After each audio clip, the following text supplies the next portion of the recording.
Islamic State terror group launched a major recruitment drive last year to deploy militants based out of Central Asian countries including Tajikistan, Western and other intelligence services said. Three of the four suspected terrorists arrested by the Russian security forces for the attack at a Moscow concert hall, the worst terror attack in Russia in decades, are reportedly Tajik nationals.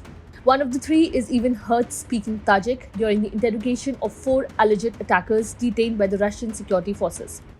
The Islamic State has claimed responsibility for the attack in Moscow, which killed about 140 people, and described it as a powerful blow against Russia. The group also posted footage that appears to be taken by attackers as they opened fire on the concert goers in Moscow last week.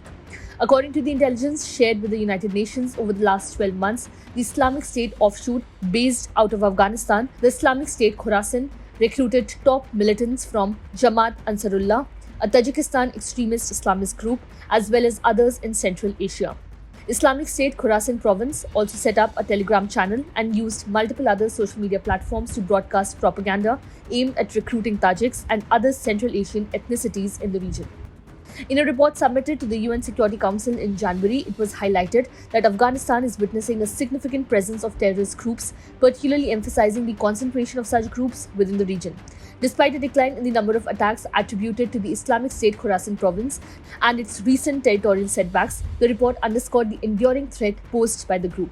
Notably, ISKP is regarded as the primary menace within Afghanistan, possessing the capability to extend its reach beyond the region.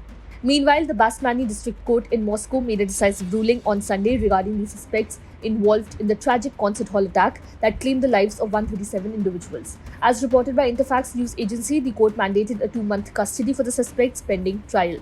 Russian authorities have disclosed the detention of 11 individuals, including 4 assailants, who escaped the concert hall and fled to the Bryansk region, situated approximately 340 kilometers southwest of Moscow.